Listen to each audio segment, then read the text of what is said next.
BJP ನಾಯಕ city Ravi ಅವರನ್ನ ಬೆಳಗಾವಿಯಿಂದ ಈಗ ಬೆಂಗಳೂರಿಗೆ ಕರೆತರಲಾಗ್ತಾ ಇದೆ. ಬೈ ರೋಡ್ ಕರ್ಕೊಂಡು ಬರ್ತಾ ಇದ್ದಾರೆ. ಸಿಟಿ ರವಿ ಕೇಸ್ ಬೆಂಗಳೂರಿನ ಜನಪ್ರತಿನಿಧಿಗಳ ಕೋರ್ಟ್ಗೆ ಶಿಫ್ಟ್ ಆಗಿದೆ. ಹಾಗಾಗಿ ಬೆಳಗಾವಿಯಿಂದ ಬೆಂಗಳೂರಿನತ್ತ MLC ಸಿಟಿ ರವಿ ಅವರನ್ನ ಕರೆತರಲಾಗ್ತಾ ಇದೆ.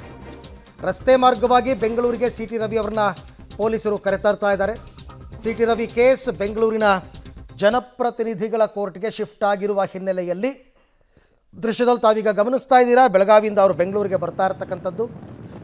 ಇನ್ನೋವಾ ವೆಹಿಕಲ್ನಲ್ಲಿ ಸಿಟಿ ರವಿ ಅವರನ್ನ ಕರೆತರಲಾಗ್ತಾ ಇದೆ ಪೊಲೀಸರ ಸುಪರ್ದಿಯಲ್ಲಿ.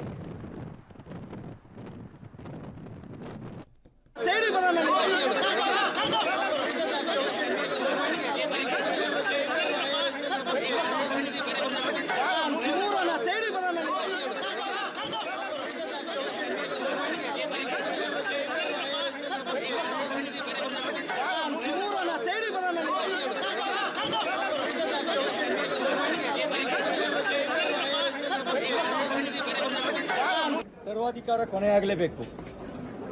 ಪೊಲೀಸರನ್ನು ದುರ್ಬಳಕೆ ಮಾಡಿಕೊಂಡು ಹಲ್ಲೆ ನಡೆಸಿದಿರಲ್ಲ, ಅತ್ತೆಗೂ ಒಂದು ಕಾಲ, ಸೊಸೆಗೂ ಒಂದು ಕಾಲ, ನಮಗೂ ಒಂದು ಕಾಲ ಬರುತ್ತೆ. ಸರ್ವಾಧಿಕಾರ ಕೊನೆಯಾಗಲೇಬೇಕು. ಪೊಲೀಸರನ್ನು ದುರ್ಬಳಕೆ ಮಾಡಿಕೊಂಡು ಹಲ್ಲೆ ನಡೆಸಿದಿರಲ್ಲ, ಅತ್ತೆಗೂ ಒಂದು ಕಾಲ, ಸೊಸೆಗೂ ಒಂದು ಕಾಲ, ನಮಗೂ ಒಂದು ಕಾಲ ಬರುತ್ತೆ. ಈ ಬಗ್ಗೆ ಮತ್ತಷ್ಟು ಮಾಹಿತಿ ನನ್ನ ಕೊಲೀಗ್ ಸುಕೇಶ್ ಅವರಿಂದ ಪಡ್ಕೊಳ್ಳೋಣ. ಸುಕೇಶ್, ಈಗ ಈ ಆಕ್ರೋಶದ ಮಾತುಗಳು ನಿನ್ನೆಯಿಂದ ಅವರನ್ನು ನಡೆಸ್ಕೊಂಡ ರೀತಿಯ ಪರಿಣಾಮವಾಗಿ ಬಂದದ್ದಂತ ಅಂತ ಸಿಟಿ ರವಿ ಅವರದ್ದು ಅಂತ. ಓಕೆ, ಬೆಂಗಳೂರಿಗೆ ಸಿಟಿ ರವಿ ಅವರನ್ನ ಕರ್ಕೊಂಡು ಬರ್ತಾ ಇದ್ದಾರೆ ಪೊಲೀಸರು. ಬರೋದಕ್ಕೆ ಮುನ್ನ ನ್ಯಾಯಾಲಯದ ಆವರಣದಲ್ಲಿ ಅವರು ಮಾತನಾಡಿದ್ದು, ಸರ್ವಾಧಿಕಾರ ಕೊನೆಯಾಗಲೇಬೇಕು, ಪೊಲೀಸರನ್ನ ದುರ್ಬಳಕೆ ಮಾಡಿಕೊಂಡು ನನ್ನ ಮೇಲೆ ಹಲ್ಲೆ ಮಾಡಿಸಿದ್ದೀರಲ್ಲ, ಅತ್ತೆಗೊಂದು ಕಾಲ, ಸೊಸೆಗೊಂದು ಕಾಲ, ನಮಗೂ ಒಂದು ಕಾಲ ಬರುತ್ತೆ, ನಾವು ನೋಡ್ಕೋತೀವಿ ಅನ್ನೋ ರೀತಿಯಲ್ಲಿ ಸೇಡಿನ ಮಾತನ್ನು ಸಿಟಿ ರವಿ ಅವರು ಆಡಿದ್ದಾರೆ. ಮತ್ತೊಂದು ಕಡೆ ಈಗ ಬೆಳಗಾವಿಯಿಂದ ಅವರು ಬೆಂಗಳೂರಿಗೆ ಈ ವೈಟ್ ಕಲರ್ ಕಾರ್ ನಿಮಗೇನು ಕಾಣಿಸ್ತಾ ಇದೆ, ಈ ಕಾರ್ನಲ್ಲಿ ಬರ್ತಾ ಇರತಕ್ಕಂಥದ್ದು. ಈ ಬಗ್ಗೆ ಮತ್ತಷ್ಟು ಮಾಹಿತಿ ನನ್ನ ಕೊಲೀಗ್ ಸುಕೇಶ್ ಅವರನ್ನು ಪಡ್ಕೊಳ್ಳೋಣ. ಸುಕೇಶ್, ಸಿಟಿ ರವಿ ಅವರ ಮಾತುಗಳು ಅವ್ರನ್ನ ನಡೆಸ್ಕೊಂಡ ರೀತಿಯ ಆಕ್ರೋಶದ ಮಾತುಗಳು ಅಂತ ನನಗೆ ಅನಿಸ್ತಾ ಇದೆ.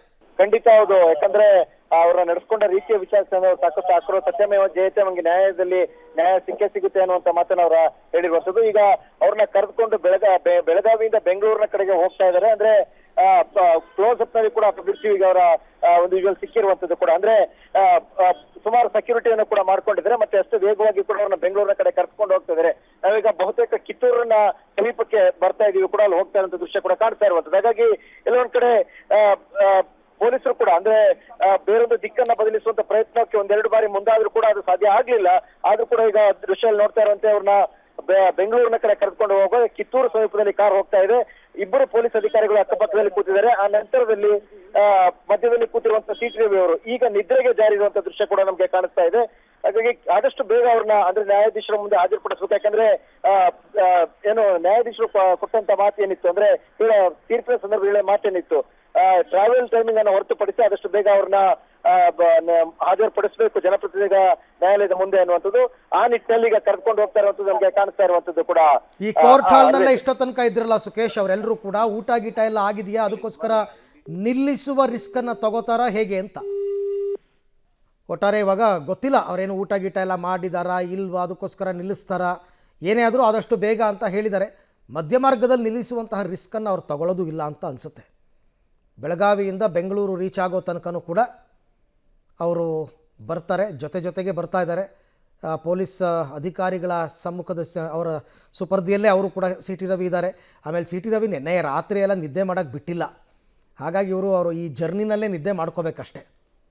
ಬೆಳಗಾವಿ ಟು ಬೆಂಗಳೂರು ಬರಬೇಕಾದ್ರೆ ಏನು ಜರ್ನಿ ಟೈಮ್ ಇದೆ, ಆ ಜರ್ನಿ ಟೈಮಲ್ಲೇ ನಿದ್ದೆ ಮಾಡ್ಕೋಬೇಕು. ರಾತ್ರಿ ಎಲ್ಲ ನಿದ್ದೆ ಮಾಡಿಲ್ಲ, ಊಟ ಕೊಟ್ಟಿಲ್ಲ ಅಂತ ಅವ್ರ ಕಂಪ್ಲೇಂಟು. ಸೊ ಹಾಗಾಗಿ ಇವಾಗ ಇಲ್ಲೂ ಕೂಡ ನ್ಯಾಯಾಧೀಶರ ಮುಂದೆ ಅದನ್ನೆಲ್ಲ ಅವರು ಕಂಪ್ಲೇಂಟ್ ಮಾಡ್ಬೋದು, ಗೊತ್ತಿಲ್ಲ.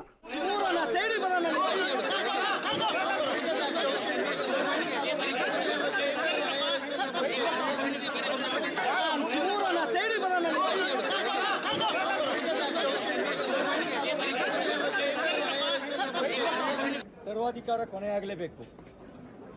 ಪೊಲೀಸರನ್ನು ದುರ್ಬಳಕೆ ಮಾಡಿಕೊಂಡು ಹಲ್ಲೆ ನಡೆಸಿದಿರಲ್ಲ, ಅತ್ತೆಗೂ ಒಂದು ಕಾಲ, ಸೊಸೆಗೂ ಒಂದು ಕಾಲ, ನಮಗೂ ಒಂದು ಕಾಲ ಬರುತ್ತೆ. ಸರ್ವಾಧಿಕಾರ ಕೊನೆಯಾಗಲೇಬೇಕು.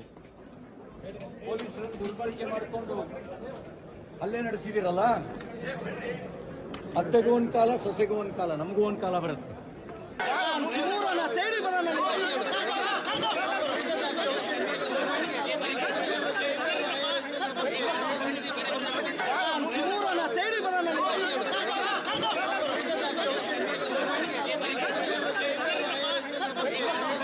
ಸರ್ವಾಧಿಕಾರ ಕೊನೆಯಾಗಲೇಬೇಕು.